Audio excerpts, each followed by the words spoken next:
Hey friends, how you doing? Welcome back to my channel. I am the TheTranspondster, or you can call me Adriana, whatever you prefer. And I am playing The Sims 4 like I always am, and I am building another build in the game for you. Today we're going to be building a library in Willow Creek. I've been building a lot in Willow Creek lately, but I think it's okay. We're going to knock this world off pretty early in our save file progress, but that's all right. It shows us that progress is being made, and I'm here for it. So, anyway, like I said, we're building in Willow Creek and we're building a library. I do make this community lot kind of dual purpose, so it's actually going to have a splash pad around the back as well. I thought about doing a playground, but where I have this lot placed in Willow Creek, there's actually a playground within the neighborhood itself. It's not an actual community lot that you can visit, but if you're on one of the lots in this neighborhood, your Sims can just walk on over to the playground, and it's close enough to this library that it kind of made sense that there was a splash pad there. So that's what we went with, and I really love how it turned out.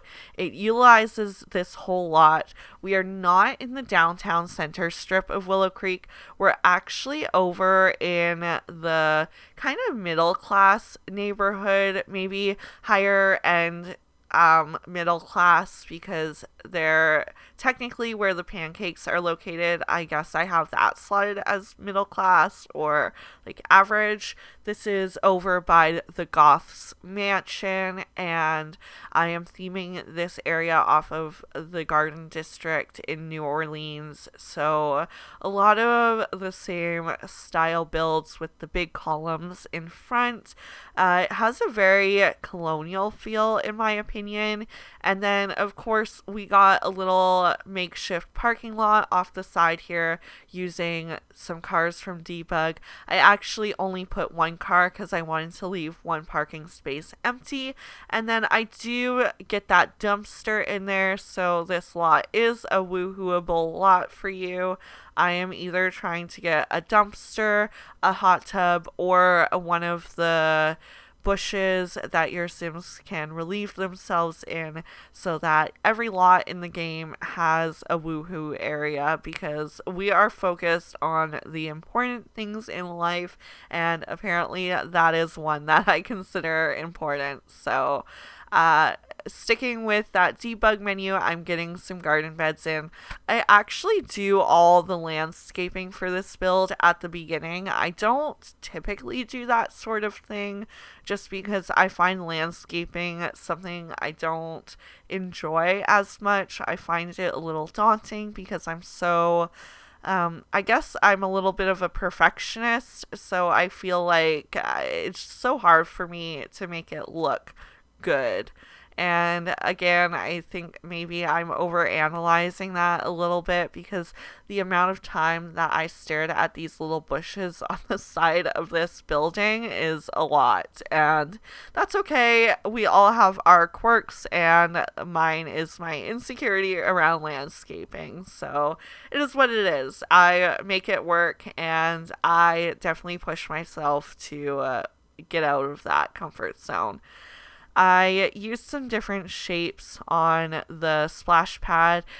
You find these shapes just by changing the swatches. I think each swatch has a few different shapes, like each color, I mean.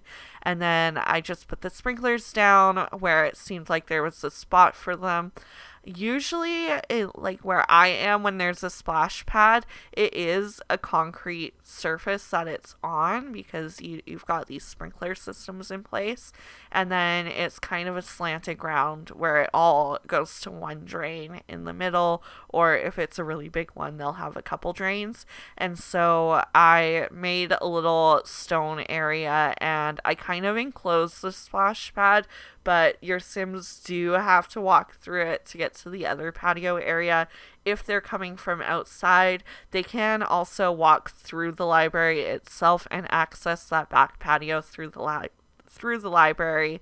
So you do have the option to avoid the sprinkler system altogether, but I feel like it's decently realistic because when we take our son to the park, my partner and I, we walk through this splash pad because it's turned off. It's only on if kids are actively pressing the button and turning it on and running through it. So they're fine to walk through when there's not water coming out of them.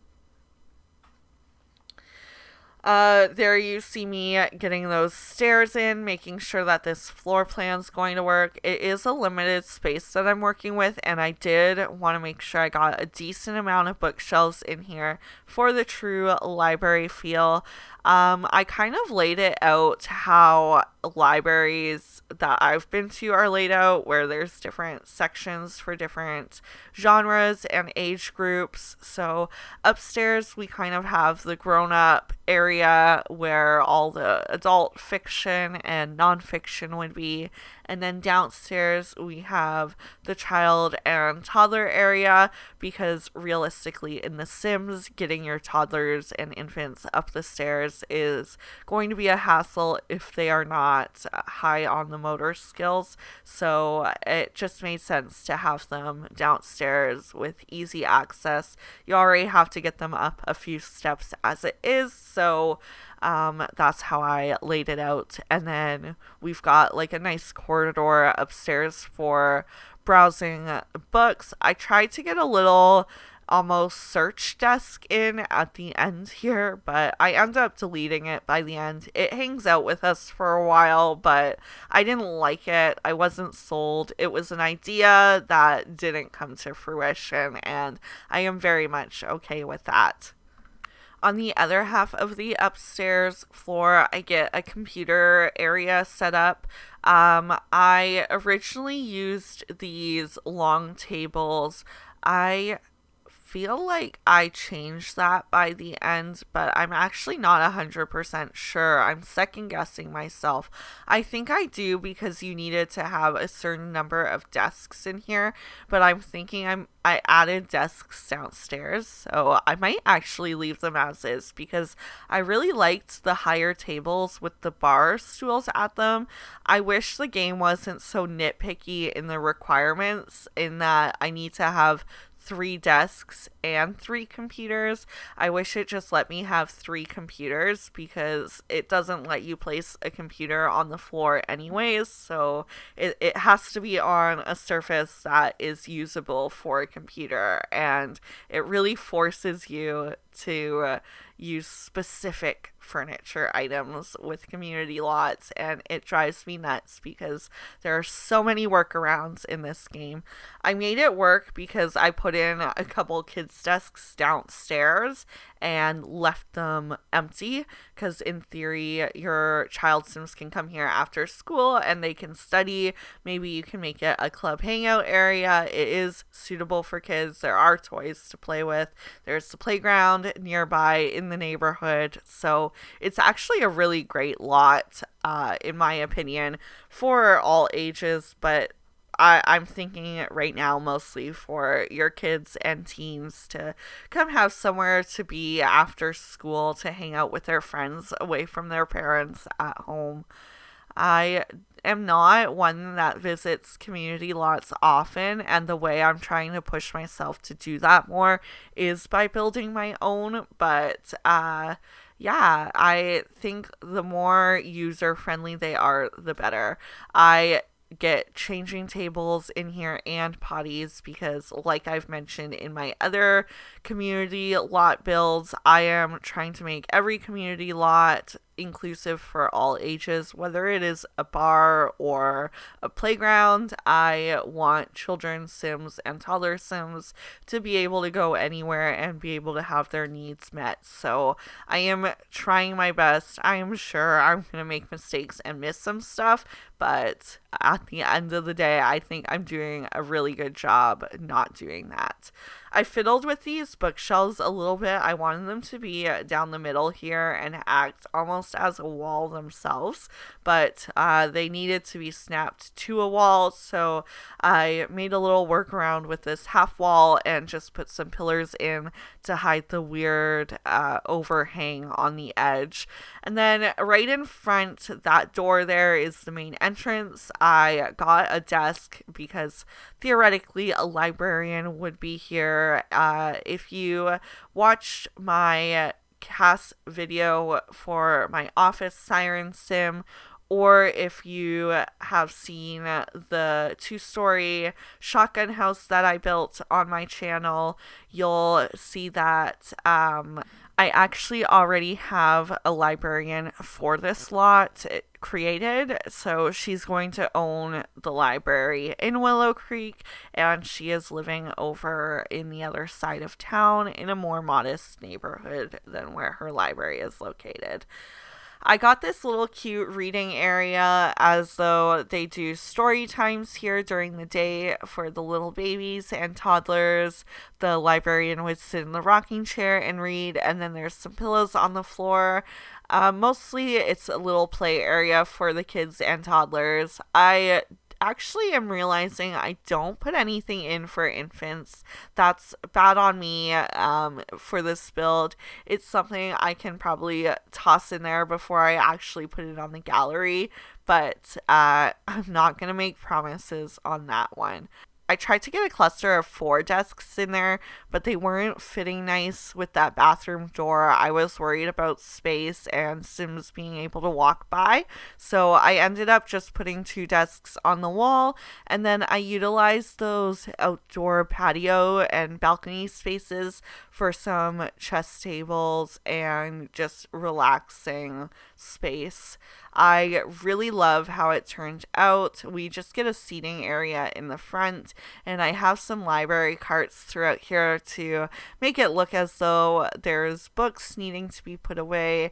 We get in our signs to make it look like a proper business establishment, and I really love how this turned out in the end.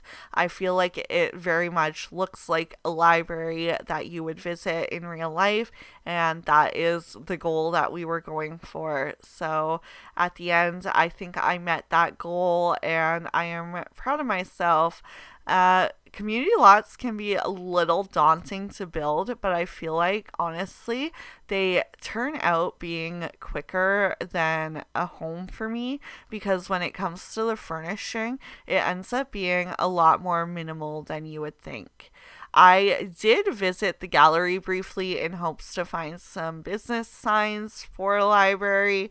I checked some creators that I typically use for this type of thing, but I wasn't really finding anything that I liked or that screamed to me, so I just stuck with what was in the game with the base game or expansion packs, and it worked. I ended up finding this little sign from Cottage Living with a cute little fox on it reading a book, and it was so adorable. I love it.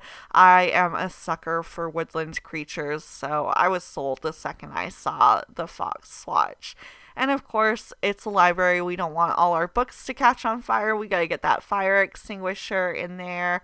One thing I am now thinking to myself as I say that is that I do not consider fire safety in my builds as much as I should, particularly my community lots. Not that fires happen often there, and I don't even have like a barbecue or anything on this lot, which maybe I could have added in. We've got this little picnic area, but barbecues sometimes drive me a little nuts because Sims are obsessed with making anything and everything on them. So I'm sure there's barbecues over at that park that's like walking distance from here, and your Sims will not starve. They'll be fine. They can bring a snack with them or something. Prep ahead. You know, you gotta think of these things sometimes, because I can't cover all the bases all the time. Sometimes I'm gonna miss something, but it's okay. We're not all perfect here. Anyway, I am just doing those final touches on the landscaping and terrain paint, getting a few benches and lights in here. It's getting to that point in the video where I start to say goodbye, and I want to thank you all for being here, for commenting, liking, subscribing, showing your support however you are showing your support. It means the world to me. I love having you here. I love being here for you and making these videos, and I'll keep going with it. So thanks again. Have a great day, and bye guys.